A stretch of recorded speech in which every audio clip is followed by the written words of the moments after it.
चलिए बालक 2018 का क्वेश्चन बैंक हम लोग करेंगे। हाँ चलिए क्वेश्चन नंबर 1 से स्टार्ट करते हैं। चालक पदार्थ से बने असीमित आवेशित पतली चादर की सतह के निकट स्थित किसी बिंदु पर विद्युत क्षेत्र का मान होता है। तो ये हम लोग पढ़ चुके हैं कि कोई आवेशित समतल चादर है और इसके लिए विद्युत क्षेत्र का तीव्रता अगर निकालना रहे तो सिग्मा अपॉन 2 एप्सिलॉन नॉट होता है। अब देखिए क्वेश्चन में गलती दिख गया, ठीक है, ये आपका सही है, ये 2 माइक्रोफैराड होगा, लेकिन ये जो है यहाँ पे 4 माइक्रोफैराड है। कहीं कहीं क्वेश्चन बैंक में आपका जो है प्रिंट गलत भी दिया है, क्योंकि इसको अगर सॉल्व कीजिएगा तो इसमें से रिजल्ट आपका नहीं आएगा बालक, ठीक है। ये आपका 4 ही होगा, क्योंकि कुछ क्वेश्चन बैंक में सही भी दिया हुआ है। चलिए तो हम लोग इसको सॉल्व करते हैं। याद रखिएगा यहाँ पर क्या है, 4 माइक्रोफैराड। अब आते हैं क्या दिया हुआ है बालक, तो कह रहा है कि 2 कैपेसिटर है, संधारित्र है, और कौन से क्रम में है, श्रेणी क्रम में है। श्रेणी क्रम में है ना जी। चलिए तो श्रेणी क्रम में है। इसका कैपेसिटेंस ले लिए 2 माइक्रोफैराड और इसका कैपेसिटेंस ले लिए 4 माइक्रोफैराड, और ये जो है बैटरी है ये 1200 वोल्ट का है। तो आप टोटल यहाँ पे पहले कैपेसिटेंस इक्विवेलेंट निकाल लीजिए। समझिए समतुल्य धारिता बताया गया है, तो ये दोनों हटा के पहले समतुल्य धारिता निकालिए। तो वही है हमारा C1 इंटू C2 और C1 प्लस C2। तो ये 8/6 हो गया, इतना माइक्रोफैराड। कोई दिक्कत वाला, ये दोनों के बदले में हो गया। अब क्या करेंगे, कुल आवेश निकालेंगे तो Q इक्वल टू CV होता है, CV होता है। तो Q हो गया, ये कितना है 8/6 हो गया, और ये 1200 वोल्ट हो गया, ठीक है। तो देखिए यहाँ पे कितना हो गया, तो आप बोलेंगे सर 6 दूने 12, ये 200। तो आवेश कितना हो गया आपका, तो 1600 माइक्रो कूलम में ले लेते हैं, क्योंकि माइक्रो चेंज हम लोग नहीं किए हैं अभी, ठीक है। अब किस पर पूछा है, तो 2 माइक्रोफैराड वाले पे। अच्छा एक चीज ऐसे भी मालूम चल रहा है कि आपसे 2 माइक्रोफैराड पे पूछा है तो 2 माइक्रोफैराड हो जाएगा ना जी। तो इसका मतलब दोनों में से कोई एक डाटा ही 2 है, ठीक है। यहां भी पकड़ में आ रहा है क्वेश्चन कि अगर कह दिए 2 माइक्रोफैराड पे बताइए तो दोनों तो 2 ही है, समझ में आ रहा है। तो अगर ऐसा रहता तो ये नहीं लिखता, कहता कि दोनों संधारित्रों पर बताइए, इसका मतलब दोनों में से एक डाटा गलत है, तो ये गलत है, यहाँ 4 होगा, जो कि हम लोग सुधार के बना रहे हैं। अब वहां निकालना है, तो ये बताइए कि Q equal to C1 V1। तो यहां से जब V1 निकालिएगा तो क्या होगा, Q अपॉन C1 कितना है आपका 1600 माइक्रो कूलम्ब, और कैपेसिटेंस कितना है 2 माइक्रोफैराड। माइक्रो से माइक्रो कैंसिल, 2 8 16800 वोल्ट। आगे बालक दूसरा पे चाहेंगे तो देखिए 1200 है, तो 1200 में 800 हुआ यहाँ पे, तो 400 बगल वाले पे आ जाएगा, क्लियर है। तो V1 कितना आ गया हम लोग का 800 वोल्ट। तो कौन सा होगा इसमें, 3rd नंबर ऑप्शन होगा, ठीक है। आप थोड़ा सा जल्दी में इसको लिख लेंगे।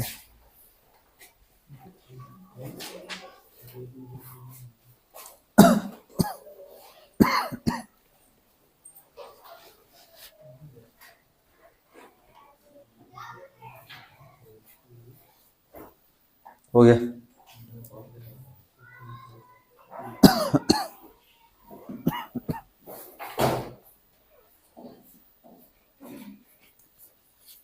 ये क्वेश्चन नंबर 2 है हम लोग का।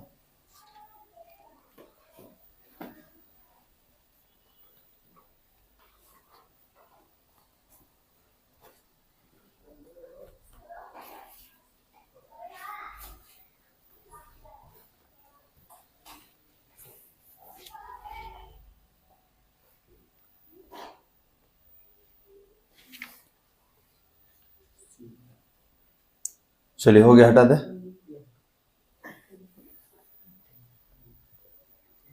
बाकी आप सॉल्व कर सकते हैं, खुद से भी कर सकते हैं, इतना टिपिकल नहीं है। हटा देना बालक, खुद से भी बना सकते हैं। चलिए तो यहाँ पे हमको मालूम चला सेकंड वाले के लिए इसमें एरर क्या था, तो सर यहाँ पे 2 नहीं होगा, क्या होगा 4 माइक्रोफेराड, और इसमें सही आंसर कौन सा है 800 वोल्ट। क्लियर है। चलिए नेक्स्ट, थर्ड नंबर। अब देखिए दिए गए चित्र में यदि आवेश Q पर कुल प्रभावी बल 0 है तो Q अपॉन स्मॉल q का मान है। ये लग रहा है बहुत बार पूछा हुआ है, ठीक है। इसको हम थोड़ा सा सॉल्व करते हैं। बालक ये डायग्राम है, तो देखिए 2 टर्मिनल पर ये बड़ा वाला Q है, 2 टर्मिनल पर छोटा Q है, और जितना भुजा है सब क्या है R है, ठीक है। तो हमसे कह रहा है कि यहाँ पे परिणामी बल या यहाँ पे परिणामी बल 0 है। तो परिणामी बल 0 होने का मतलब बल है परिमाण में बराबर दिशा में विपरीत लगता है। तो इसको थोड़ा सा सॉल्व किया जाए। चलिए क्वेश्चन नंबर 3। तो थर्ड के लिए डायग्राम पहले देखिए।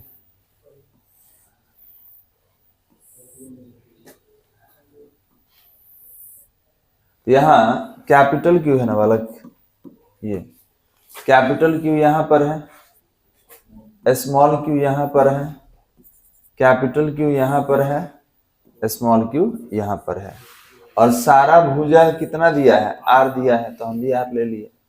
अब कह रहे हैं कि यहाँ पे परिणामी बल निकालिए, तो ठीक है चलिए निकालते हैं। हमको ये बताइए कि अगर इस छोटे चार्ज के कारण इस पर बल लगेगा, देखो बालक समझो थोड़ा ध्यान से, ठीक है। तो हमने बोला कि यहाँ पर अगर बल का बात किया जाए तो ये बल लगाएगा तो बल का दिशा इधर होगा, ये बल लगाएगा तो बल का दिशा इधर होगा। तो एक पॉइंट पर दो दो बल का दिशा नहीं होगा ना जी। तो आपने बोला कि सर इसके कारण इधर बल F1 है तो इसके कारण इधर क्या होगा F2। तो बताइए जब एक पॉइंट पर दो दो डायरेक्शन हो तो इसका क्या निकालना पड़ता है परिणामी। तो ये परिणामी बल हो गया आपका, ये परिणामी बल हो गया, ठीक है। हमको ये बताइए ये सब तो ठीक है, लेकिन ये भी तो दूरी चाहिए, क्योंकि याद कीजिए कूलम्ब के नियम में क्या पढ़े F = 1/4πε0 Q1 Q2 upon R²। तो R मतलब दूरी, तो ये भी दूरी मेरे को चाहिए। अब बताइए ये क्या है वर्ग, वर्ग का विकर्ण कितना होता है √2 इंटू भुजा होता है। तो यहां से यहां तक का बात करें तो आपने बोला कि सर ये तो वर्ग है, और वर्ग का विकर्ण होता है √2 इंटू भुजा। भुजा कितना है आपका R है, तो R ले ली। क्लियर है। तो यहाँ पे अब हमको बताइए कि परिणामी अगर बल लिखना हो, परिणामी बल, तो आप बोलेंगे परिणामी बल F बराबर क्या होगा, तो √F1 का स्क्वायर प्लस F2 का स्क्वायर, पढ़ा ना सदिश, ये होगा। अब याद रखेंगे कि परिणामी बल 0 है, कह रहा है कि इस पर परिणामी बल 0 है। परिणामी बल 0 होने का मतलब दोनों बल आपस में क्या होता है बराबर। क्लियर है। तो या तो आप F1 को F2 में बदल दीजिए या F2 को F1 में, कोई एक में बदलेंगे। तो ये हो जाएगा F = √F1² प्लस F1²। यहां तक कोई दिक्कत वाला, दोनों को सेम में चेंज कर दिए। तो ये क्या हो जाएगा √2F1² हो जाएगा, हो जाएगा। अब यहां पर आपने बोला कि सर F = क्या इसको F1 × √2 लिख सकते हैं, तो बिल्कुल लिख सकते हैं। क्यों, √ में कोई चीज स्क्वायर होता है तो बाहर एक निकल के आ जाएगा ना जी। अब हमको ये बताइए, यहाँ पे यहीं पे समझना है, यहाँ पे ये बताइए कि ये F क्या है, तो ये बड़े वाले आवेश के बीच लगने वाला बल, और F1 क्या है, तो ये सर छोटा एक बड़ा के बीच लगने वाला बल। तो F बराबर क्या होता है, तो 1/4πε0 Q1 × Q2 अपॉन R²। तो यहां से यहां तक का दूरी ये है, तो √2 × R का स्क्वायर। यहां तक कोई दिक्कत बालक समझने में। चलिए इधर का काम हो गया, अब उधर आते हैं F1 कौन है, तो सर ई दोनों के बीच लगने वाला बल। तो इसका भी लिखेंगे 1/4πε0 Q1 × Q2 अपॉन R²। तो यहाँ तो R ही ना है दूरी, यहां से यहां तक का डिस्टेंस आ रही है, तो यही लेंगे। और बगल में एक और है √2, ये भी है। कुछ कैंसिल हो रहा है तो आप कहिएगा सर ये पूरा का पूरा कैंसिल, ये Q से Q कैंसिल। अब इसको तोड़ेंगे तो R² आएगा, तो उसको हम थोड़ा आगे बढ़ा दे रहे हैं। यहां तक देख लीजिए, हम आगे बढ़ा रहे हैं, यहां तक कोई दिक्कत है बालक। चलिए जो बचा हुआ है उसको लिखेंगे। तो ये हो जाएगा कितना, ये हो जाएगा ऊपर Q और नीचे अंडर रूट 2 था तो उसका स्क्वायर 2 हो जाएगा और आर स्क्वायर। इधर छोटा वाला क्यू बचा हुआ है और नीचे आर स्क्वायर है और अंडर रूट 2 है। तो आप ये काम कीजिए, आर स्क्वायर को आर स्क्वायर से कैंसिल कीजिए, ये बड़ा क्यू के नीचे छोटा क्यू निकालेंगे और ये इधर जाके मल्टीप्लाई हो जाएगा। तो आ तो गया, यही तो आंसर है। यही आपसे पूछा था कि बड़ा आवेश छोटा आवेश का वैल्यू बताइए, तो निकल गया वैल्यू। अब देखिए आपके ऑप्शन में कहीं दिख रहा है सेकंड वाला, जल्दी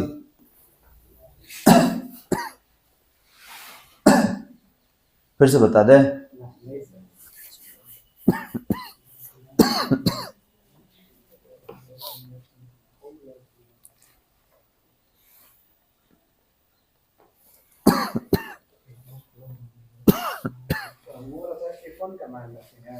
कौन? हाँ, ये F1 क्या है, तो इन दोनों के बीच लगने वाला बल है।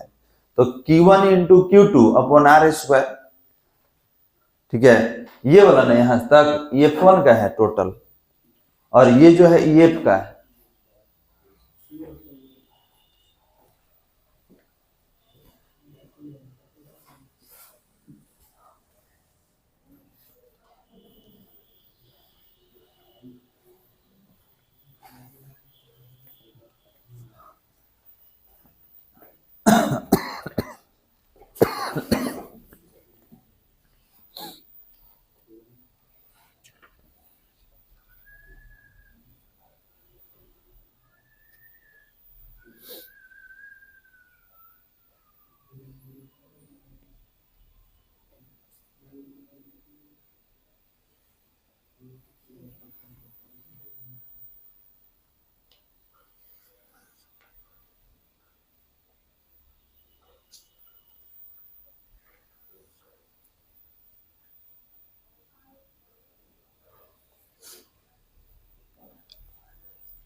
हो गया बालक?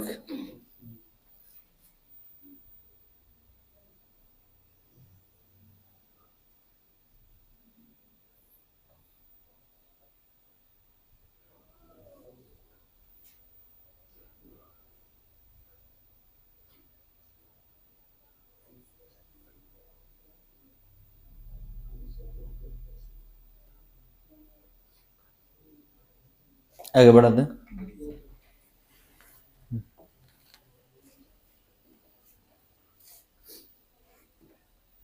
हो गया, चल आगे बढ़ते हैं। तो इसमें कौन रहा हमारा, तो थर्ड का सेकंड रहा बालक। थर्ड का हमारा कौन सा रहा, तो सेकंड रहा ये 2 अंडर रूट 2। चलिए 4 नंबर में आते हैं। करेक्ट, जब किसी वस्तु को आवेशित किया जाता है तो उसका द्रव्यमान, नहीं नहीं नहीं, ये बोला है कि हम धनावेशित किए हैं कि ऋणावेशित, यही गड़बड़ होता है एग्जाम में। यहाँ पे केवल कह रहा है कि आवेशित किया जाता है, तो आवेशित किया जाता है तो ये थोड़ी बताया कि धनावेशित कर रहे हैं कि ऋणावेशित कर रहे हैं, ठीक है, ये तो नहीं बताया गया है। तो आवेशित करने का मतलब हो सकता है कि धनावेशित हो सकता है कि ऋणावेशित हो। धनावेशित मतलब द्रव्यमान कम हो गया, ऋणावेशित मतलब द्रव्यमान ज्यादा। तो यहाँ कौन होगा, बढ़ या घट सकता है। समझ में आ रहा है, क्योंकि यहाँ नेचर डिफाइन नहीं किया है बालक। तो ये होगा आपका ऑप्शन नंबर 4। चलिए करेंगे, यदि सूक्ष्म विद्युत द्विध्रुव के मध्य बिंदु से बहुत दूर r दूरी पर विद्युत विभव समानुपाती होता है, तो याद रखेंगे। हाँ हेलो हेलो हेलो हेलो, हाँ क्लास खुला है, आना है, चलो।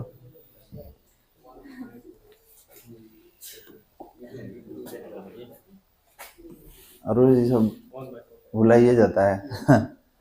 ध्यान देंगे, v इक्वल टू 1/4πε0। क्लियर है बालक?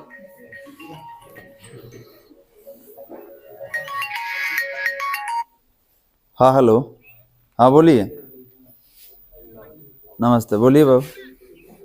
काहे बंद रहेगा ये बताओ, बंद होने का कुछ, हाँ बोलो।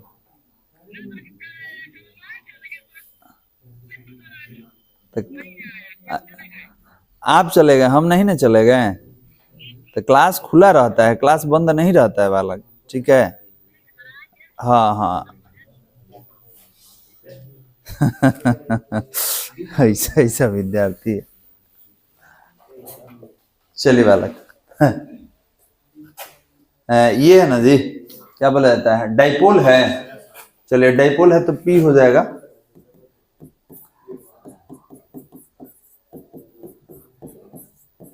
मतलब फोन करेगा कि खुला है कि नहीं। आप फोन कर दिया तो समझिए कि फाइनल नहीं आएगा, नहीं आने के लिए कॉल करता है। बंद होने का कोई रीजन ही नहीं है। चल हाँ अभी चाहता है कि बंद कर दीजिए सर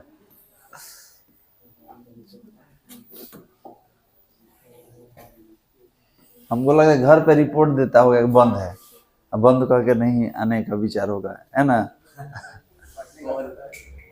चलिए आते हैं। कह रहे कि प्रभावी धारिता, प्रभावी मतलब इक्विवेलेंट कैपेसिटेंस कितना 5 माइक्रोफैराड को प्राप्त करने के लिए 2 माइक्रोफैराड के कम से कम कितने संधारित्र की आवश्यकता होती है। तो ध्यान देंगे 2 माइक्रोफैराड का आप कितना संधारित्र यूज कीजिएगा कि आपका परिणामी धारिता कितना आ जाए 5 माइक्रोफैराड। तो आप कहेंगे अब तो 4 बोल रहे हैं, लेकिन 4 को जोड़िएगा कैसे। बहुत अच्छा, तो आप बोलेंगे कि सर देखिए 2 श्रेणी में ले लेंगे और 2 समांतर में ले लेंगे, क्लियर है। तो आप लेके देख लीजिए 2 2 2 और 2। तो ध्यान देंगे इन दोनों को लीजिएगा श्रेणी में तो 1 हो जाएगा, और समांतर क्रम में 2 2 4, ठीक है। तो 4 1 क्या हो जाएगा 5 हो जाएगा। तो यहां पर अगर बात किया जाए, एक मिनट 2 श्रेणी में लेना है ना जी, तो 2 श्रेणी में लेंगे तो आपका 1 आ जाएगा। हाँ तो इसका डायग्राम कुछ और तरीके से बनाना होगा, क्योंकि लास्ट वाला हमारा समांतर क्रम में होना चाहिए। तो ऐसा होगा, देखिए ये हो गया फर्स्ट, ये हो गया सेकंड, और ये ऐसे हो गया। अब ना होगा, क्यों, ये दोनों को जोड़ के क्या कर लेंगे, पहले एक बना लेंगे, 2 2 4 1 5, इस तरीके से होगा। तो ये बताइए कितना कम से कम संधारित्र का आवश्यकता होगा, तो 4।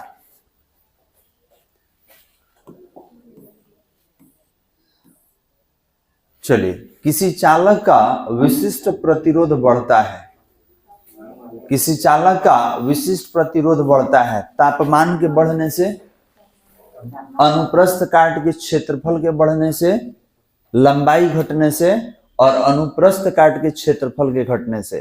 तो ये बताइए, रुक जाओ हबड़ा के काम नहीं करना है, आराम से फॉर्मूला बताइए। रो इक्वल टू क्या था, आर इक्वल टू था रो इंटू एल अपॉन ए था। तो आप कहेंगे कि सर विशिष्ट प्रतिरोध को किस नाम से जाना जाता है, तो विशिष्ट प्रतिरोध को प्रतिरोधकता के नाम से भी हम जानते हैं। तो यहाँ पर बाकी सबसे तो प्रभावित तो होता ही है, लेकिन सबसे ज्यादा तापमान से प्रभावित होता है, ठीक है। तो अगर बात किया जाए तो ये जो होगा टेम्परेचर के साथ ज्यादा इफेक्टेड होता है, क्योंकि तापमान बढ़ने से किसी भी चालक का प्रतिरोध क्या हो जाता है, घट जाता है, बढ़ जाता है। विशिष्ट प्रतिरोध है। चलिए ये तो फॉर्मूला याद होगा, VD समानुपाती ई होता है, अनुगमन वेग निकालिए। VD का नाम क्या है, अनुगमन वेग, इसको संवहन वेग भी कहा जाता है। तो VD क्या था, समानुपाती क्या था, ई था बालक। कहाँ इसमें, ये 2 नंबर 9 नंबर। लॉरेंज बल बताए थे, लॉरेंज बल क्या होता है बालक, तो आप कहिएगा किसी आवेश पर लगने वाला विद्युतीय एवं चुंबकीय बल, मतलब संयुक्त रूप से विद्युतीय और चुंबकीय बल को लॉरेंज बल कहा जाता है। इसमें बताइए कौन है, कौन है बालक, तो आप कहेंगे कि सर ये लॉरेंज बल है, ये लॉरेंज, क्यों, क्योंकि ये दोनों अगर Q इसके साथ दीजिएगा तो विद्युतीय हो जाएगा, और इसका साथ दीजिएगा तो चुंबकीय हो जाएगा, ठीक है। तो याद रखेंगे लॉरेंज बल क्या है, तो विद्युतीय बल और चुंबकीय बल को कंबाइंड रूप से लॉरेंज बल कहा जाता है। और इसमें कौन होगा, ये होगा, हटा दिया जाए। हाँ करेंगे एम चुंबकीय आघूर्ण वाले छड़ चुंबक को दो समान टुकड़ों में तोड़ा जाता है, तो प्रत्येक नए टुकड़े का चुंबकीय आघूर्ण बताइए। ठीक, क्या है जी, क्या कर रहा है? ध्यान देंगे, अगर बात किया जाए चुंबकीय आघूर्ण का, चुंबकीय आघूर्ण, तो चुंबकीय आघूर्ण अगर m लिया जाए तो ये होता है m इंटू 12, ये होता है ना बालक। तो आप कहिएगा कि सर यहां पर इसको आपने बोला m into 12, length of dipole भी कहा जाता है।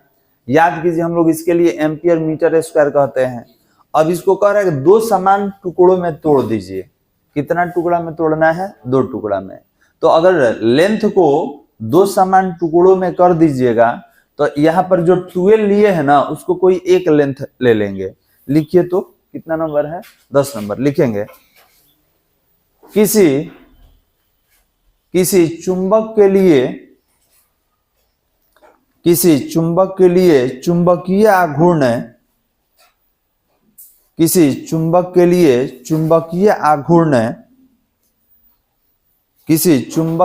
चुंबकीय आघूर्ण और डैश दे दीजिए, डैश दे देंगे। और देखिए, ये टोटल लेंथ को हम लोग, ये तो फॉर्मूला है, यहां हम L ले लेंगे। क्यों लेंगे? थोड़ा सा डायग्राम में आइए। यहां पर हम मैग्नेट ले लिए तो इसका पोल स्ट्रेंथ होता है ना बालक। अब इस पोल स्ट्रेंथ को आप M से लिखे हैं और ये L यहां से यहां तक का दूरी है। आपने बोला कि नहीं सर इसको तोड़ दीजिए, तो तोड़ दीजिएगा तो ये इस तरीके से ले लेंगे। तो इसका लेंथ अब कितना हो गया? L/2 और ये हो गया L/2। क्लियर है बालक? अब आपको मालूम है कि ये अपना पोल जनरेट कर लेता है, खुद बना लेता है। तो अगर नया निकालिएगा, नया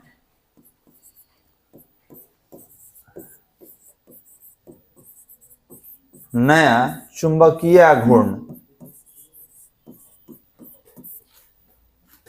तो m डैश इक्वल टू, तो कितना होगा? तो m इंटू L/2, यही ना होगा। लेंथ आपका हाफ हो गया कि दो टुकड़ा में कर दिए। तो ये बताइए, इसको ml/2 लिखेंगे और इसी ml को आपने m दिया है तो m/2। तो बताइए चुंबकीय, नया वाला चुंबकीय आघूर्ण पहले से क्या हो गया? आधा। ठीक है, m/2 मतलब पहले आपका m था, लेकिन जब तोड़ के आप अलग अलग कर दिए हैं, दो भाग में तोड़े हैं, तो दो भाग में तोड़ने पर ये कितना हो गया? m/2 हो गया। कोई दिक्कत यहां तक? अब इसको देखना है कि किस ऑप्शन में दिया हुआ है। तो यहाँ पर ऑप्शन नंबर 2 है बालक, ये है ऑप्शन नंबर 2 है। अब कैसे है इसके लिए हम लोग डायग्राम बना के समझे हुए हैं, m/2। चलिए इसको लिख लीजिए, तो लिख लेंगे जल्दी।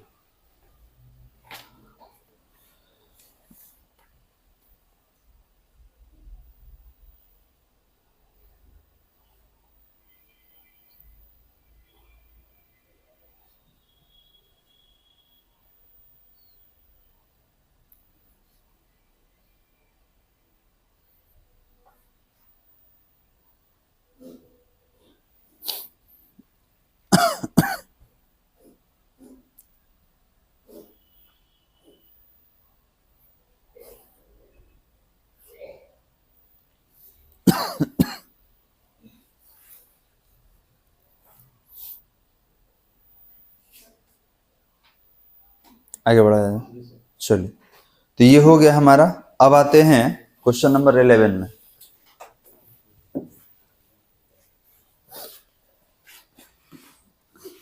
चल, ये वाला, ये फॉर्मूला लॉरेंज वाला समझ में आ रहा है ना बालक? लॉरेंज वाला प्रूफ किए थे। और ये जो आप लिखे हैं ये अनुगमन वेग है। जो पढ़े होंगे उनको याद होगा कि VD इक्वल टू μ/E होता है, और जब VD निकालिएगा तो क्या होगा? तो E इंटू म्यू होगा। तो इसके साथ समानुपाती का संबंध होता है। जो पढ़े होंगे जानकारी होगा, नहीं होगा तो आपको थोड़ा सा डिटेल से फॉर्मूला लिखना पड़ेगा उसके लिए आपको। ठीक है, क्या था बालक? गतिशीलता, मोबिलिटी क्या था? बोलिए। तो आपने बोला कि म्यू इक्वल टू VD/E। तो यहाँ पे जो क्रॉस मल्टीप्लीकेशन कर दीजिए, क्रॉस मल्टीप्लीकेशन कीजिएगा तो क्या होगा? तो VD equal to mu into E। तो आप खुद देख सकते हैं कि सॉरी दोनों में आमने सामने है, तो आमने सामने का मतलब कौन सा संबंध, समानुपाती।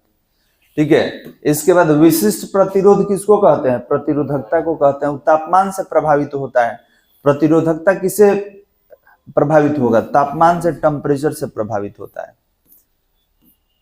चलिए हमको लग रहा है कि पहले भी दिया हुआ है, ये हो गया ना 10 वाला। 11 वाला यही पूछ रही थी ना। चलिए तो देखिए ये जो क्वेश्चन है, ये जो है ये विद्युत स्थिति के लिए ऊर्जा घनत्व होता है और एक चुंबकीय के लिए ऊर्जा घनत्व है ये वाला। तो याद रखेंगे विद्युतीय क्षेत्र में ऊर्जा घनत्व ये होता है और चुंबकीय क्षेत्र में ऊर्जा घनत्व ये होता है। अब सवाल ये है कि सर कैसे हम प्रूव करेंगे, तो इसके लिए आपको डायमेंशनल फॉर्मूला का सहारा लेना होगा। ठीक है, तो हम लिख दे रहे हैं एक एक करके, फिर निकाल के चेक किया जाएगा। क्या कह रहा है कि 1/ε0 E² के बीमीय सूत्र के समतुल्य बीमा का राशि कौन है। तो हम नहीं जानते हैं कौन है, निकाल के चेक करेंगे। तो ये जानते हैं ना कौन है बालक, E विद्युत क्षेत्र का तीव्रता है और ε0 क्या है, विद्युतशीलता। तो आते हैं इसके बीमीय सूत्र पर, निकाल के थोड़ा चेक किया जाए। नोट लिखेंगे 11 नंबर में लिखेंगे विद्युत क्षेत्र के लिए ऊर्जा घनत्व, विद्युत क्षेत्र के लिए ऊर्जा घनत्व, विद्युत क्षेत्र के लिए ऊर्जा घनत्व और बराबर का चिन्ह देकर 1/2ε0 E²। ऊर्जा घनत्व हो गया बालक, किसके लिए, विद्युत क्षेत्र के लिए ऊर्जा घनत्व मतलब एनर्जी डेंसिटी हो गया। इसके नीचे लिखेंगे चुंबकीय क्षेत्र के लिए, चुंबकीय क्षेत्र के लिए ऊर्जा घनत्व, चुंबकीय क्षेत्र के लिए ऊर्जा घनत्व, चुंबकीय क्षेत्र के लिए ऊर्जा घनत्व और ये होता है B²/2μ0। देखिए इधर दिख रहा है। अब यही तो सिद्ध करना है कि सर ये कैसे होता है, कैसे हम जानेंगे कि ये होता है। ये लिख लीजिएगा पहले फॉर्मूला, चुंबकीय क्षेत्र के लिए ऊर्जा घनत्व, energy density for magnetic field कितना है, B²/2μ0। हो गया बालक। अब सबका बीमीय सूत्र लिखना है। तो बताइए सबसे पहले E का स्टार्ट करते हैं। तो E का बीमीय सूत्र बताइए कितना होता है। सब नहीं, सब बताएगा तो लगेगा सबको आ रहा है। तुम बताओ, आप बताइए। हाँ E का बताइए। बहुत अच्छा, mL/T−3 A−1। अब किसका लिखा जाए, ε0 का। तुम बताओ बालक ε0 का। m−1 L−3 T⁴ A²। बैठ जाइए A², बैठ। आप बताइए, आप कौन बताइएगा, आप बता दीजिए बी का, बी का बता दीजिए।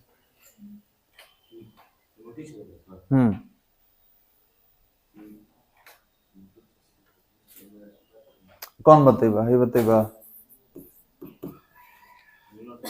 हाँ बैठ जाओ, तुम बताओ बालक। नहीं याद है, कब याद होगा, परीक्षा का समय आ गया। बैठ जाओ, पीछे वाला तुम बताओ, तुम बताओ जी पीछे वाला। एम, इसमें एल तो ही भी नहीं करता है, इसमें क्या होगा, m/T−2 A−1। कहा इसमें एल आपको दिख रहा है। बैठ जा अभिनंदन, तू बताओ मिनट के।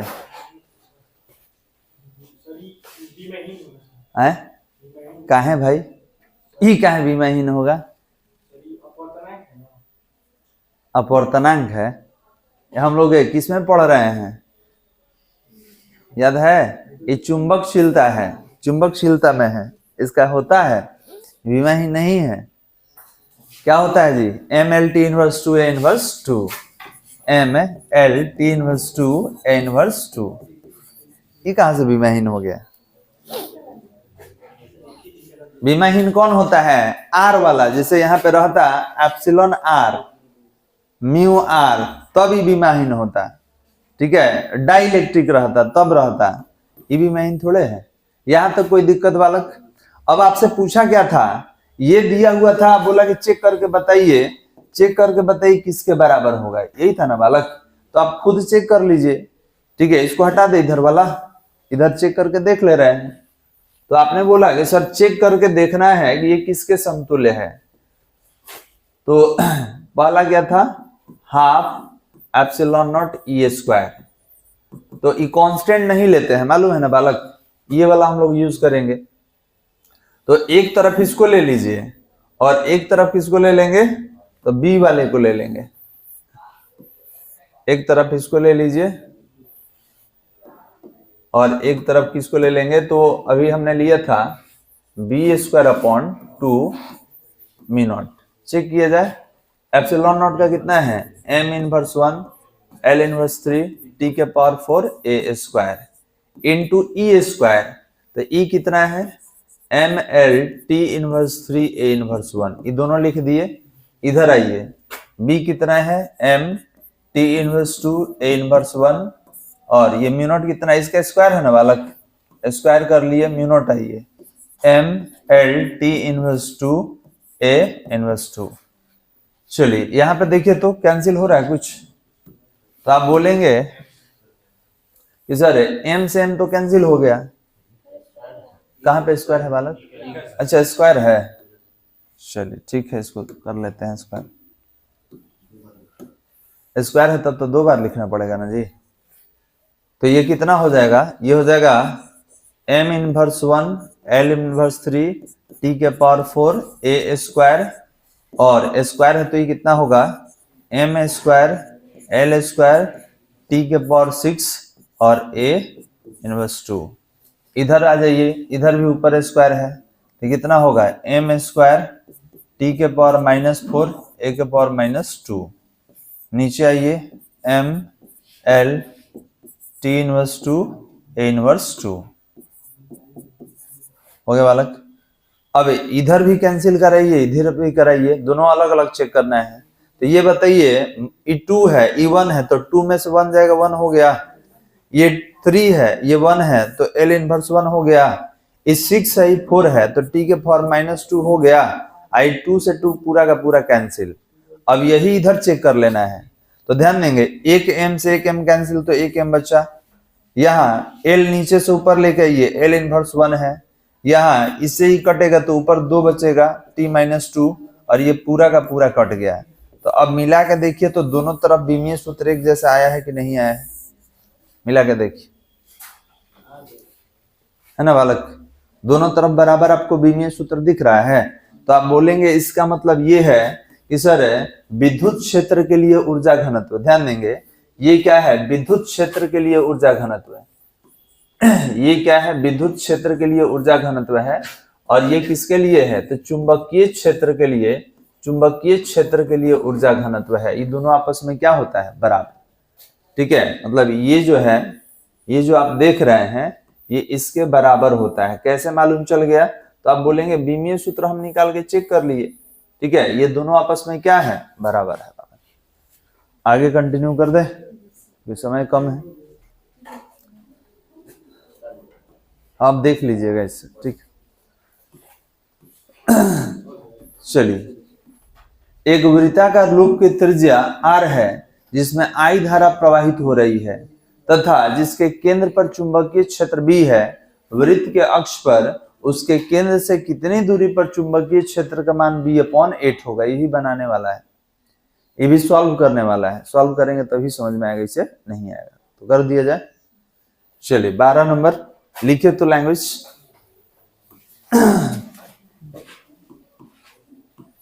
लैंग्वेज लिखेंगे, किसी वृत्ताकार लूप के कारण, किसी वृत्ताकार लूप के कारण, किसी वृत्ताकार लूप के कारण केंद्र से कुछ दूरी पर चुंबकीय क्षेत्र की तीव्रता, केंद्र से कुछ दूरी पर चुंबकीय क्षेत्र की तीव्रता हो गया बालक। तो ये कितना होगा, तो b इक्वल टू, याद रखेंगे कुछ दूरी पर है, mu naught into pi into कितना है बालक, आर स्क्वायर इंटू आई, और अपॉन में कितना है तो 2 pi r square plus x square का पावर 3/2। ये कहां पर ले लेंगे तो आप कहिएगा कुछ दूरी पर, कितना दूरी पर, तो x दूरी पर, एक केंद्र पे भी निकाल लेंगे, लिख लीजिए इसको पहले। अब कुछ दूरी आप बोले हैं, दूरी को हम ले लिए कितना, x दूरी पर,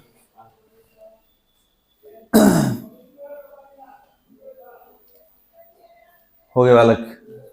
चलिए अब एक केंद्र पर ले लिया जाए कि सर मान लिया कि केंद्र पर निकालना रहे तब, तो ये हो जाएगा mu naught into I upon 2r,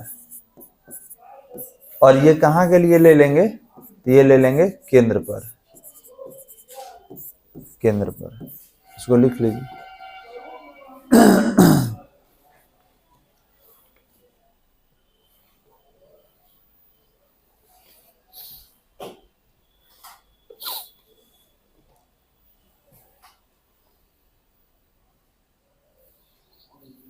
हो गया, डायग्राम बना दे इसका।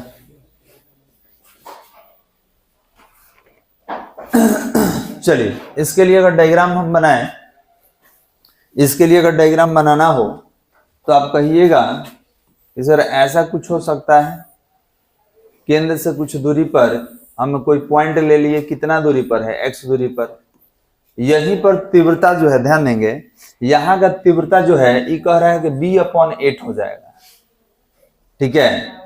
तो यहां हटा दे रहे हैं क्योंकि हमको केवल कंसीडर करना है, ये त्रिज्या कितना ले लिया जाए, r ले लिया जाए, ये आपका सेंटर हो गया, और इसी में करंट फ्लो हो रहा है, इसमें करंट जब जाएगा तो मैग्नेटिक फील्ड यहाँ पे हमको निकालना है, ठीक है। अब इसका कुछ अगर नाम देना हो तो आप नाम दे सकते हैं a, ये o होगा, और ये x दूरी पर है। अब यहाँ पे क्या लिख सकते हैं कि सर क्वेश्चन कह रहा है कि I धारा प्रवाहित हो रही तथा जिसके केंद्र पर चुंबकीय क्षेत्र B है, तो यहाँ B है और वहां कितना है, b/8 है, मतलब यहाँ तीव्रता B है और यहाँ कितना है, तो b/8 है, क्लियर है, b/8 है। तो ठीक है, ये बताइए कि B इक्वल टू केंद्र से कितना दूरी पर है, x दूरी पर, तो इसका फॉर्मूला आप ही आप निकाले हैं, देखिए कितना निकाले हैं, इसका फॉर्मूला ये हम लोग निकाले हैं, तो हम x दूरी के लिए ये लिख देंगे और केंद्र के लिए ये लिख देंगे, क्लियर है बालक। तो ये x दूरी पर होगा, ये केंद्र पर होगा। डायग्राम बना लीजिए।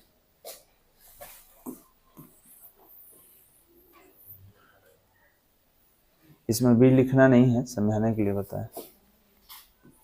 डायग्राम बना लीजिए।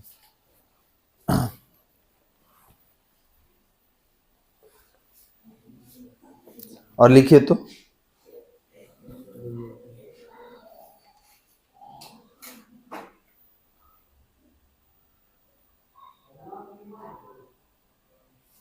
बोला जाए, लिखेंगे माना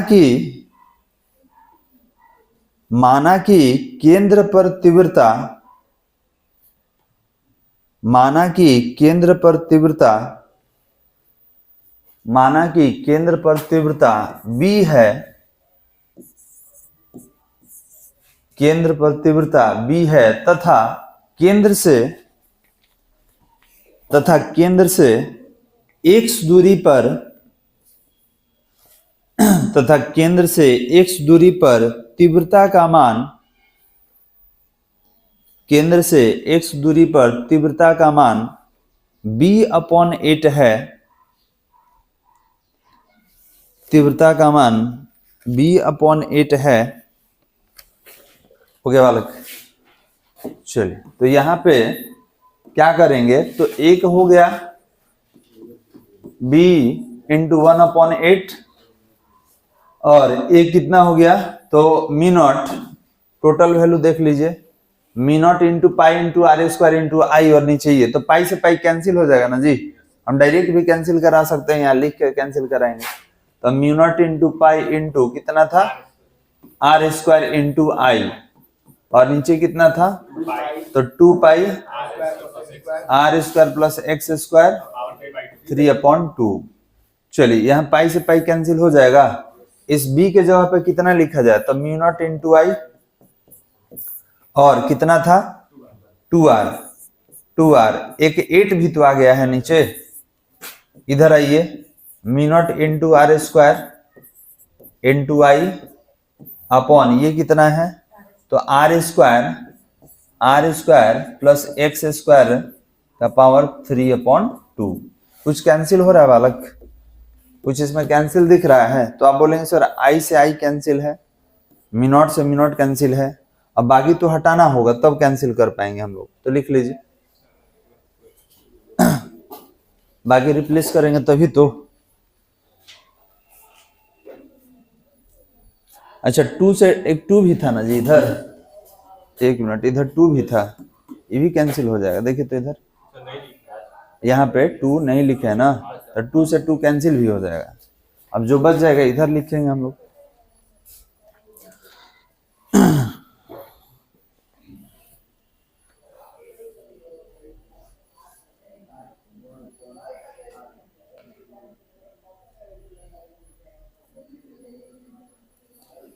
हो गया, चलिए क्रॉस मल्टीप्लीकेशन करा दिया जाए।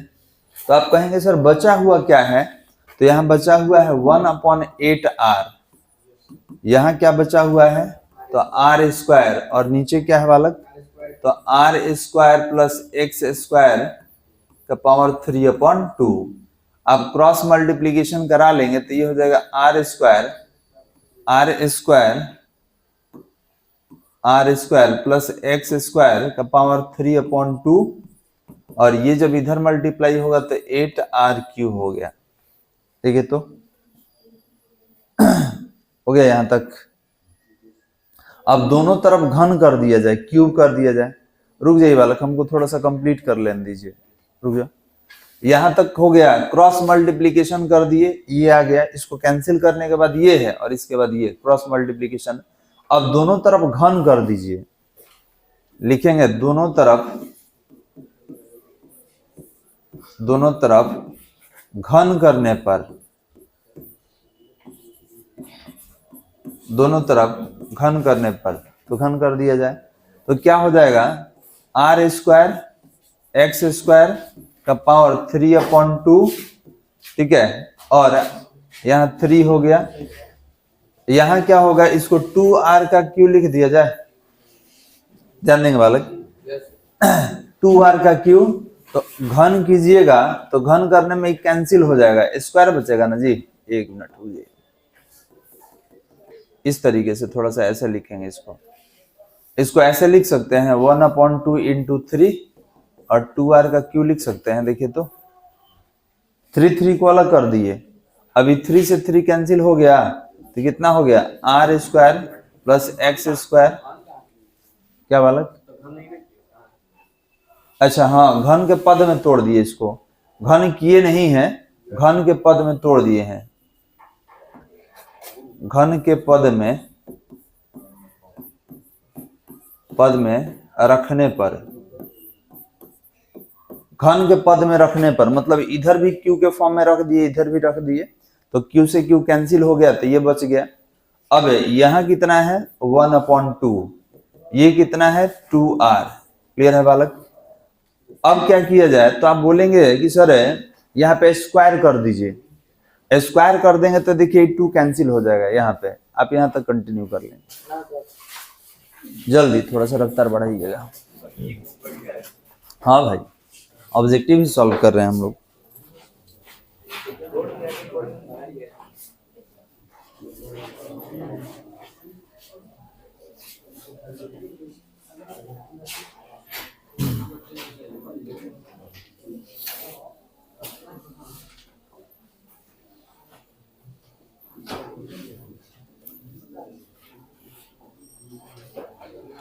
हटा दे इसको, जल्दी जल्दी लिख। कितना नंबर में है जी अभी हम लोग, 12 नंबर में। चलिए चलिए चलिए चलिए बालक,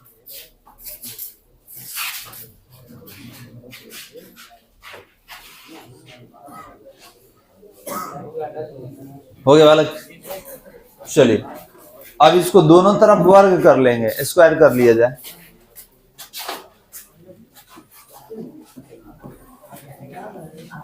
दोनों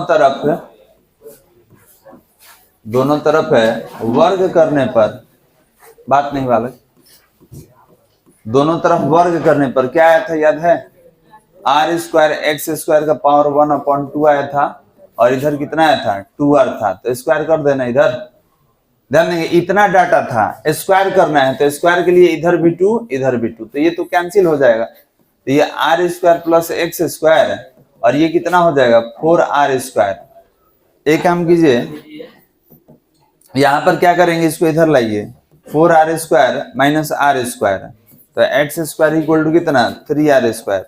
ये स्क्वायर हटाओ, यहां से स्क्वायर हटाओ तो बगल वाला अंडर रूट में आ जाएगा, तो ये कितना हो जाएगा? x equal to under root 3r square, तो x equal to under root 3 रहेगा, और ये r बाहर।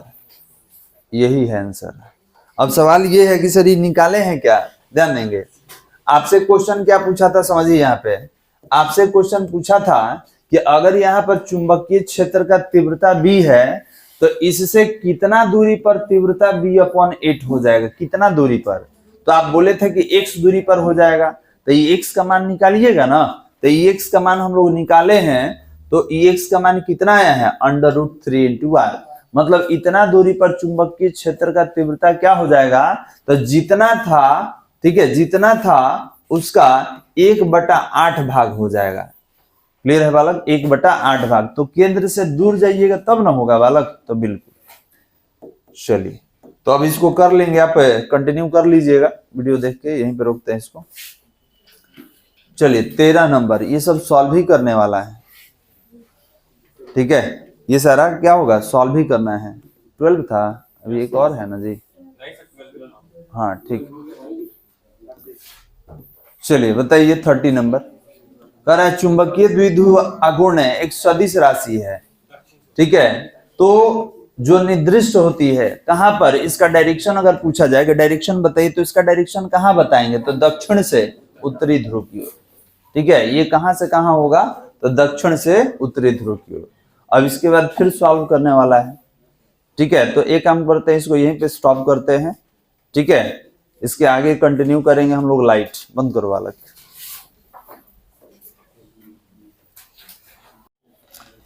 चलिए बालक, तो 13 तक हो गया था, 14 से करना है। 14 से करते हैं हम लोग। ये आपका 2018 का है, ठीक है। 13 तक हो चुका था, 14 से हम लोग कंटिन्यू कर रहे हैं। कर एक तार जिसका चुंबकीय द्विध्रुव आघूर्ण m तथा लंबाई l है, इसकी त्रिज्या r अर्धवृत्त के आकार में मोड़ा जाता है। मतलब जो l लंबाई का आपका चालक तार था उसको मोड़ के वृत्त जैसा बना दिया गया, और भी कौन सा वृत्त? अर्धवृत्त। तो क्या कह रहा है कि नया द्विध्रुव आघूर्ण क्या होगा? इसका मतलब ये है, समझिएगा, कि कोई चुंबक है, चुंबकीय तार है, तो चुंबकीय तार में क्या होगा? द्विध्रुव आघूर्ण होगा। अब इसको मोड़ के कुछ अर्धवृत्त जैसा ऐसा बना दिया गया है। तो ये बताइए कि जितना इसका लंबाई रहेगा वही ना अर्धवृत्त का परिधि रहेगा बालक। जो आपका चुंबकीय तार का लंबाई रहेगा वही अर्धवृत्त का परिधि होगा। मान लीजिए कि 5 मीटर है, तो मोड़िएगा तो 5 मीटर ना यहां से यहां तक रहेगा, 100 थोड़ी हो जाएगा। अब चलिए इसको देखते हैं। ये आपका L लेंथ का चुंबक हो गया, और चुंबकीय द्विध्रुव आघूर्ण क्या होता है? तो M equal to M into L, length of total dipole कह सकते हैं, डाइपोल एक्सिस कह सकते हैं।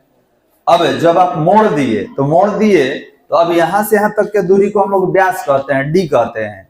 तो अर्धवृत्त का परिधि कितना होगा? तो कहिएगा इसी L के बराबर होगा। तो अर्धवृत्त का परिधि होता है पाई r। अगर पूरा वृत्त का परिधि लेंगे तो 2 पाई r, आधा लेंगे तो कितना होगा? पाई r, ठीक है। तो आपका L जो है पाई r के बराबर है, बराबर होगा।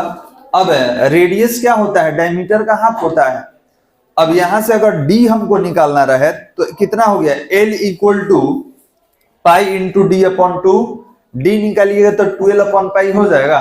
अब ये क्यों निकाले हैं? तो हमको नया चुंबकीय आघूर्ण चाहिए, नया चुंबकीय आघूर्ण M डैश, कितना होगा? तो M इंटू D होगा, क्योंकि अब आपका लंबाई व्यास है। तो डी का वैल्यू तो अभी निकाले हैं 12 अपॉन पाई निकाला गया है। अब यहाँ पे इसको मल्टीप्लाई कर दीजिए एम एल के साथ, तो एम एल हो गया, टू अलग है। और इसी एम एल को हम लोग क्या लिखे थे, तो एम लिखे थे, चुंबकीय द्विध्रुव आघूर्ण लिखे थे बालक। क्लियर है? तो यहाँ पे आप देख सकते हैं, यहाँ पे कितना हो गया, तो इसको हम एम में कन्वर्ट कर लिए, तो ये हो गया 2m अपॉन पाई। em कौन है, तो जब आप नहीं मोड़े थे, जब ये तार के रूप में था तब का चुंबकीय आघूर्ण है। अब जब आप वृत्त के रूप में मोड़ दीजिएगा तो चेंज तो हो जाएगा।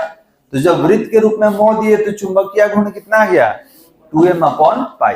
कोई दिक्कत वाला यहाँ तक? चलिए आगे बढ़ते हैं। तो इसका कौन हो जाएगा, इसका हो जाएगा 4 नंबर, इसका हो जाएगा 4 नंबर, ये हो जाएगा। चलिए आते हैं 15 में।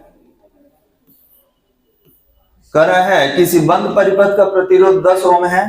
इस परिपथ से t समय, और ये समय सेकंड में आप लेंगे, चुंबकीय फ्लक्स 5 = 60 - 5t + 1 से परिवर्तित होता है। ये आपका फ्लक्स हो गया। और जहां ई दे दिए समझ जाइए कि बदलने वाला राशि है, ये किसी के साथ बदल रहा है। जब बनेगा तो अवकलन वाले मेथड पे बनेगा। कह रहा है कि t = 0.25 सेकंड पर परिपथ में प्रवाहित धारा कितना होगा। क्लियर है बालक? तो अभी हम लोग सॉल्व किए हैं इसको। देखिए यहाँ पे फ्लक्स हो गया आपका कितना है, तो ये समीकरण तो ऑलरेडी दिया हुआ है। अब हम जानते हैं E = -dφ/dt होता है, तो इसका अवकलन कर दिया जाए। प्रतिरोध दिया हुआ है और समय दिया हुआ है, इसका लास्ट में यूज करेंगे।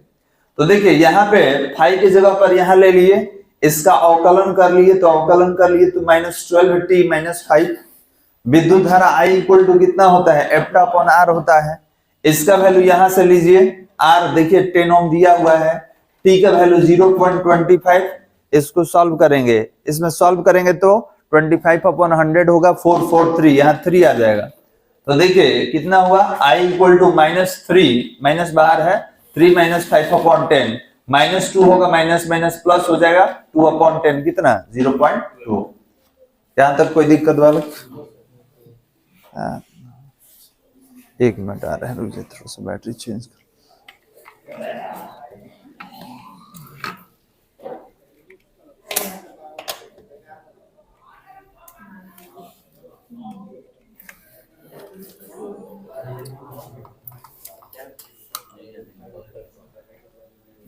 चलिए यहां से आगे कंटिन्यू करेंगे। तो कितना हो जाएगा आपका, 0.2 एम्पियर हो जाएगा। 16 में आते हैं, ये भी सॉल्व करने वाला है। किसी प्रत्यवर्ती परिपथ में धारा I कितना है, तो 5 cos ωt एम्पियर तथा विभव इतना दिया हुआ है।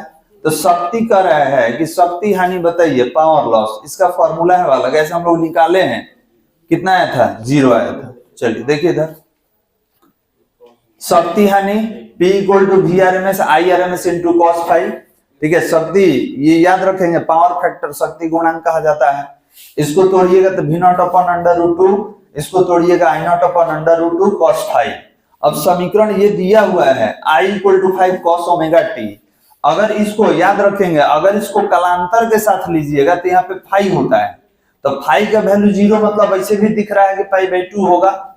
ठीक है, लेकिन हमें इसको और निकाल ले रहे हैं, तो हम क्या किए, इसको आगे बढ़ा दिए, यहाँ 0 ऐड कर दिए, क्योंकि अगर यहाँ पे फाई लीजिएगा तो फाई का वैल्यू 0 होगा, मतलब π/2। इधर आइए, ये दिया हुआ है ऑलरेडी, इसको कॉस में कन्वर्ट कर लिए। तो कॉस में कन्वर्ट कर लिए तो देखिए, अगर इसको कंपेयर भी करेंगे तो यहाँ पे 0 के जगह पे क्या आ रहा है, π/2 आ रहा है। क्लियर है वालों, कितना आ रहा है, π/2। अब कहिएगा कि सर इसका मतलब हमारा cos ∅ का वैल्यू कितना मिल गया, तो π/2 मिल गया। π/2 मतलब 90। ठीक है, इसमें V0 का वैल्यू कितना है, तो कहिएगा V0 कौन है सर, तो इसको पीक वैल्यू ऑफ, मतलब वोल्टेज का शिखर मान कहते हैं, इसको धारा का शिखर मान कहते हैं। ये दोनों उठा के रखिए, तो दोनों उठा के रखिएगा कहाँ पे, यहाँ पे। तो V0 की जगह पे 200, I0 की जगह पर 5। अब इसको सॉल्व ही नहीं करना है, क्योंकि cos 90 का वैल्यू क्या होता है, 0। टोटल क्या कर देगा, 0 कर देगा वाला। कोई दिक्कत यहाँ तक? तो ये कौन सा रहा, इसमें कौन होगा, 16 का कौन सा होगा, 4 नंबर। आगे बढ़ा दे। चल 17 में आते हैं। क्या कर रहा है, किसी विद्युत चुंबकीय विकिरण की ऊर्जा 13.2 किलो इलेक्ट्रॉन वोल्ट है। यह विकिरण है जिस क्षेत्र से संबंधित वह कौन है, तो बताइए कौन आया था, एक्स किरण। चलिए देखा जाए इसको। अब ये फॉर्मूला हम लोग ऑलरेडी पढ़ चुके हैं, E इक्वल टू hc/λ होता है। अब सभी प्रकाश तरंग के लिए ध्यान देंगे, सभी प्रकाश तरंग के लिए जो रेंज दिया हुआ है यहाँ पे आप देख सकते हैं, ठीक है। तो ये आपको पहले से बताया गया है जानकारी के लिए। हमको क्या दिया हुआ है, कह रहा है कि समझिए विद्युत चुंबकीय विकिरण की ऊर्जा इतना है, दिया हुआ है गिवन में ऊर्जा, तो E इक्वल टू hc/λ। तो तरंग का लंबाई हमसे पूछ रहा है, कह रहा है किससे संबंधित है। तो जब तक लेमडा नहीं निकालेंगे तब तक मालूम नहीं चलेगा, क्योंकि यहाँ पे जो आप देख रहे हैं ये सब लेमडा निकाला हुआ है, मतलब हर तरंग का तरंग दैर्ध्य का लंबाई निकाला हुआ है। तो हम क्या करेंगे, यहाँ लेमडा निकालेंगे। तो E इक्वल टू hc/λ होता है, ठीक है। तो h का वैल्यू ये हो गया, c का वैल्यू ये हो गया, लेमडा निकालना है, लेमडा ऊपर कीजिए, e नीचे करेंगे, e का वैल्यू यहां से उठाइए। किलो को देखिए, किलो को कन्वर्ट कर लिए हैं, इलेक्ट्रॉन वोल्ट को हटा लिया गया है। एक इलेक्ट्रॉन वोल्ट में कितना जूल, 1.6 × 10⁻⁻⁹ जूल कन्वर्ट कर लिया है सारा। अब इसमें लेमडा निकालना था, तो E equal to hc/λ, lambda को ऊपर लेके आइएगा तो hc/E। अब E का वैल्यू रख दीजिए, टोटल सॉल्व कीजिएगा तो कितना आएगा, 9.4 × 10⁻11।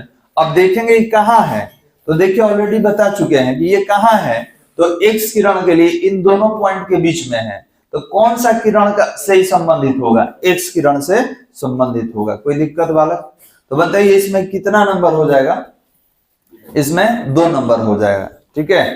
तो ये रहा आपका, और निकाले हैं हम लोग कहाँ, तो यहाँ पे निकाल के चेक किए हैं, और यहाँ पर बताए हैं कि वैल्यू कहाँ होगा, तो 10⁻⁹ से 10⁻12 के बीच में ये काम करेगा।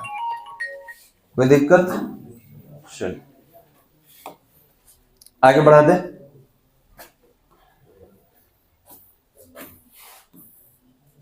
चलिए, एक संयुक्त सूक्ष्मदर्शी में अभिदृश्यक लेंस से बना प्रतिबिंब होता है। तो ये बताइए कि 2 लेंस है, एक अभिदृश्यक है, एक नेत्रिका है। तो बताइए किसको अभिदृश्यक लेंस कहा जाता है और किसको नेत्रिका लेंस कहा जाता है। तो जो वस्तु के नजदीक रहेगा उसको क्या कहेंगे, अभिदृश्यक। जो आंख के नजदीक रहेगा उसको क्या कहेंगे, नेत्रिका। तो हमको ये बताइए बालक, हमको ये बताइए कि यहाँ पे संयुक्त कंपाउंड माइक्रोस्कोप में एक लेंस यहाँ था, एक यहाँ था। तो याद रखेंगे कि ये जो है आपका अभिदृश्यक लेंस है, ई नेत्रिका लेंस है। तो इसका प्रतिबिंब तो यहां बना था, समझ में आ रहा है। ई नेत्रिका जो बनाएगा वो अंतिम बनाता है, तो नेत्रिका के बारे में नहीं पूछ रहा है, ये कह रहा है कि अभिदृश्यक लेंस से। तो अभिदृश्यक लेंस ये है, तो इसका प्रतिबिंब ई बना। तो बताइए नेचर क्या होगा, तो नेचर होगा वास्तविक, उल्टा और बड़ा। तो कहाँ है भाई, वास्तविक और बड़ा है, तो ये हो जाएगा। अगर अंतिम प्रतिबिंब कहता, अंतिम इसके बारे में कहता, तब क्या कहते हैं, तो इसके सापेक्ष आभासी होगा, इसके सापेक्ष क्या होगा, उल्टा होगा। तो आभासी या उल्टा हो जाता, अंतिम पूछता तब। चलिए 19 नंबर कह रहा है कि एक उत्तल लेंस को ऐसे द्रव में डुबाया जाता है जिसका अपवर्तनांक लेंस के पदार्थ के अपवर्तनांक के बराबर है। अब बताइए कि अगर लेंस के पदार्थ के अपवर्तनांक के बराबर कीजिएगा तो फोकस तो अनंत हो जाएगा उसका, जो पिंड है, पदार्थ है, वो स्पष्ट रूप से आपको नहीं दिखाई देगा। हाँ हेलो, हाँ बाबू बोलिए। प्रणाम। हाँ कोचिंग ओपन है, अच्छा आओ ठीक। चलिए बालक, बात समझ में आ रहा है। यहाँ पे कह रहा है कि जब लेंस को, उत्तल लेंस को किसी लिक्विड में डाल रहे हैं और ऐसे ही लिक्विड में डाल रहे हैं जिसका अपवर्तनांक बराबर है, तो याद रखेंगे जब लेंस के पदार्थ का अपवर्तनांक और जिसमें डाल रहे हैं दोनों का अपवर्तनांक सेम होगा तो फोकल लेंथ क्या होगा, अनंत। और एक केस बता दे रहे हैं, अगर आपका लेंस का अपवर्तनांक ज्यादा और जिस लिक्विड में डाल रहे हैं उसका अपवर्तनांक कम, तो ये अपना नेचर नहीं बदलेगा। उत्तल है तो अंदर भी जाके उत्तल रहेगा, अवतल है तो अंदर भी जाके अवतल रहेगा। लेकिन अगर लेंस के पदार्थ का अपवर्तनांक कम और लिक्विड का अपवर्तनांक ज्यादा तो नेचर बदल देगा। उत्तल है तो अवतल हो जाएगा, अवतल है तो उत्तल। जिसका अपवर्तनांक ज्यादा वो है ना डोमिनेंट नेचर का होगा जी, वही प्रभावी होगा। तो याद रखेंगे नेचर बदल जाएगा। लेकिन इस केस में कह रहा है कि ना लेंस का पदार्थ का अपवर्तनांक और लिक्विड का दोनों बराबर है तो क्या होगा फोकस दूरी, तो फोकस दूरी क्या हो जाएगा अनंत। चलिए 20 क्या कर रहा है कि माध्यम 1 से माध्यम 2 को जाने वाली प्रकाश कोण के लिए क्रांति कोण थीटा है। प्रकाश का वेग माध्यम में 1 में भी है तो प्रकाश का वेग माध्यम 2 में कितना होगा बताइए। निकाला गया है, देखिए इधर सवाल ये है कि सर क्या लिखे हैं, देखो हल्ला मत करो। याद रखेंगे कि जब भी तुलना करते हैं तो स्नेल के नियम में करेंगे क्योंकि अपवर्तन में स्नेल का नियम लगता है बालक, ठीक है। याद होगा μ1 sin A = μ2 sin A। तो यहाँ पे आप देख सकते हैं कि प्रकाश पहले माध्यम से कहाँ आया है, दूसरे माध्यम में। अभी कह दिया पहला माध्यम में प्रकाश का वेग vi लेंगे और ये vi का वैल्यू कितना दे लिया गया है, v लिया गया है, ठीक है। इसको हम हटाते हैं पहले। तो ये बताइए आपको तोड़ने के लिए बताए ना अपवर्तनांक कैसे तोड़िएगा, तो कहिएगा कि 2 है तो ऊपर, 1 है तो नीचे। प्रकाश के वेग के साथ तो सीधा संबंध है, 1 ऊपर है तो 1 ऊपर, 2 नीचे है तो 2 नीचे।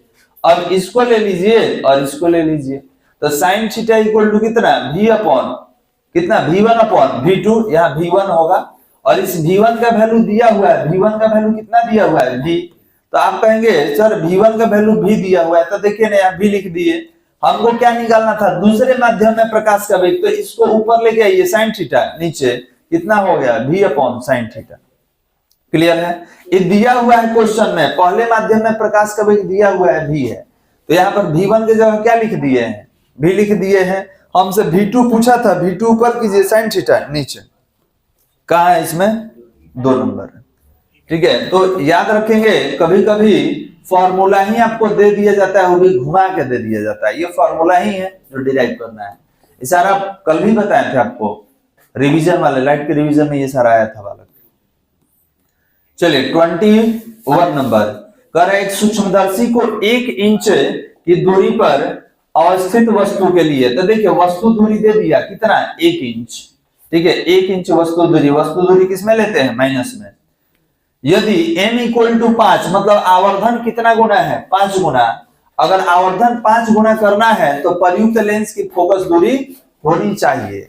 इसका मतलब यह है कि किसी सूक्ष्मदर्शी के द्वारा 1 इंच की दूरी पर कोई वस्तु रखा हुआ है, हमको 5 गुना बड़ा प्रतिबिंब बनाना है, तो 5 गुना बड़ा प्रतिबिंब बनाने के लिए लेंस का फोकस दूरी कितना लीजिएगा, यही आपसे पूछ रहा है।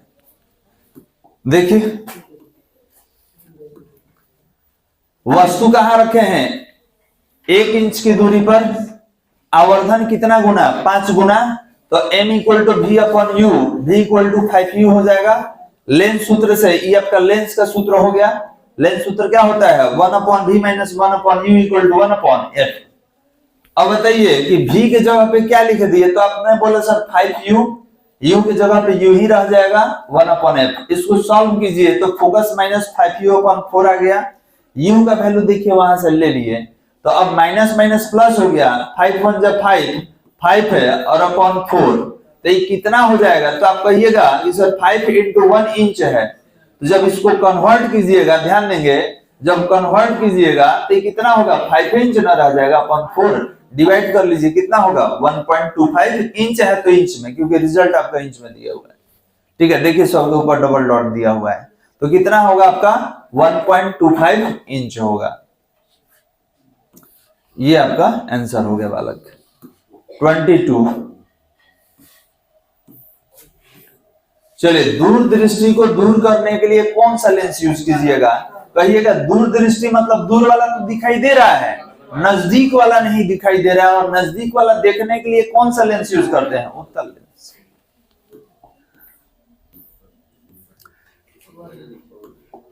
चलिए अब कह रहा है कि किसी प्रिज्म पर एक वर्णी प्रकाश के आपतित होने पर निम्न में से कौन सी घटना होती है। एक वर्णी मोनोक्रोमेटिक लाइट कहा जाता है। तो हमको ये बताइए कि अगर कोई एक वर्णी प्रकाश है और किसी प्रिज्म पर आपतित हुआ तो प्रिज्म का दो गुण होता है। कौन कौन सा गुण होता है?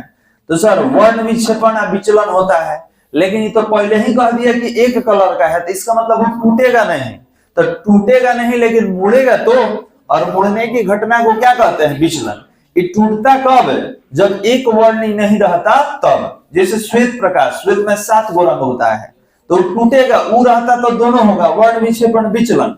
लेकिन यहाँ पर कह दिया कि ना एक वर्ण ही है, वो टूटने वाला नहीं है। तो जब टूटने वाला नहीं है तो केवल क्या होगा? विचलन होगा। कोई दिक्कत? एक वर्ण ही हटा दे तो तब क्या होगा? दोनों होता है। ठीक है, क्योंकि प्रिज्म का काम दोनों का है बालक। 24 प्रकाश तंतु संचार निम्न में से किस घटना पर आधारित है बालक?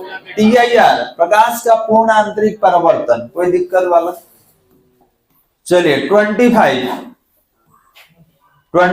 दो तरंग दिया हुआ है, कह दिया कि परिणामी आयाम बताइए। तो याद रखेंगे, आपको बताए हैं आयाम निकालने के लिए। एक तरंग कहा गया जी, तो आप कहेंगे एक में से ई निकाल लीजिए, दूसरे में से इसको निकाल लीजिए, इसको साइन में कन्वर्ट भी आप कर सकते हैं।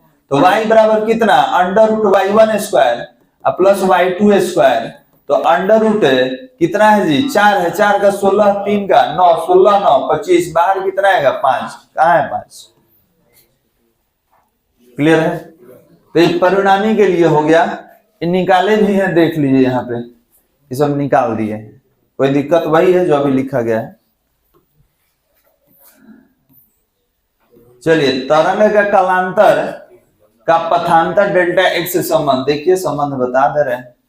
कहिएगा कि सर पढ़े हैं हम लोग कि कालांतर जो होता है 2π/λ इंटू पथांतर होता है, या पथांतर अगर निकालिएगा तो लेमडा अपॉन 2π इंटू कालांतर। अब खोज लीजिए कहाँ दिया हुआ है। तो आप कहिएगा कि सर ई वाला दिया हुआ है, यही ना दिख रहा है जी, यही संबंध है आपका। इसको बोलते हैं कालांतर और इसको क्या बोलते हैं? पथांतर कहते हैं। चलिए मानव नेत्र की विभेदन क्षमता मिनट में होती है, बताइए। 1 मिनट होगा बालक, और डिग्री में 1/60।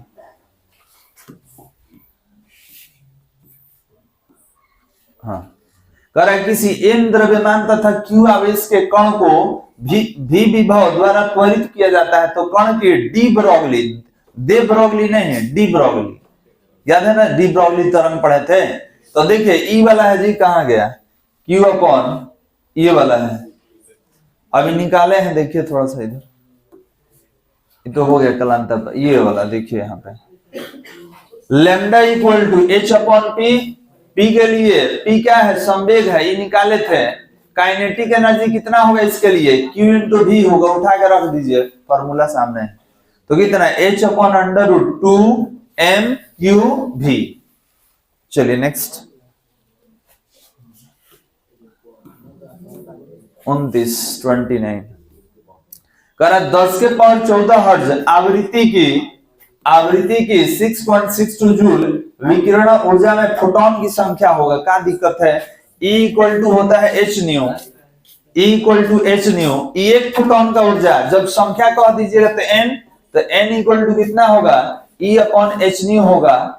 चलिए E का वैल्यू 6.62 हो जाएगा, h का वैल्यू 6.62, 10 के पावर माइनस 34, आवृत्ति 10 के पावर 14 है, इकट्ठा दीजिए। 14 में से 34 में से 14 गया, 10 के पावर माइनस 20, ऊपर जाकर 10 के पावर 20 कहाँ है? खोजिए। 3 हो गया ना बालक? इसको भी सॉल्व किए हैं, अगर फ्रेश डाटा में देखना होगा तो देखिए, है ना जी? आगे बढ़ जाए।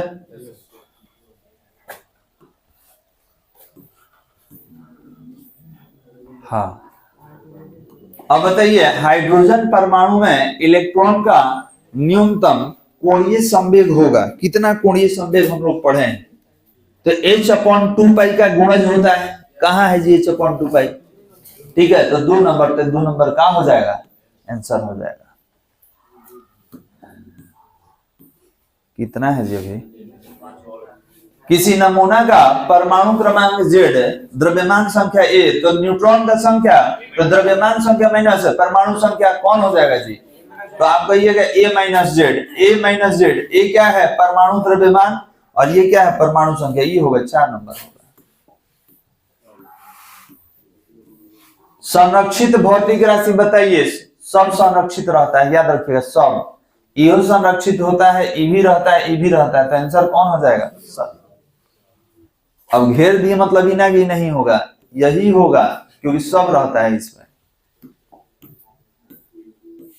फैक्स का पूरा नाम फैक्सिमाइल टेलीग्राफी, खोजिए इसमें कहां है। चलिए कहां गया? अर्धचालक, रुकिए। अर्धचालक को T1 केल्विन से T2 केल्विन ताप पर ठंडा किया जाता है। अच्छा, ठंडा करने से प्रतिरोध घटेगा कि बढ़ेगा? अर्धचालक का बढ़ ना जाएगा। गर्म करने से प्रतिरोध घटता है, एक बार ठंडा किए हैं तो ठंडा कीजिएगा तो प्रतिरोध क्या हो जाएगा? बढ़ जाएगा। और एक होगा बालक। चलिए बहुत अच्छा, ये निकाले थे बालक, याद है? तो ये शर्त बताइए क्या होगा, बताओ क्या होगा? नंबर बताइए हमको। सेकंड नंबर हम लोग निकाले थे। आप कहिए सर बीटा ग्रेटर देन 1 था और अल्फा लेस देन 1 था, कहां दिख रहा है? सिद्ध किए थे, प्रूव किए थे बालक। तो ये आपका कंप्लीट हो गया 2018 का क्वेश्चन बैंक। चलिए बंद कर दीजिए बालक।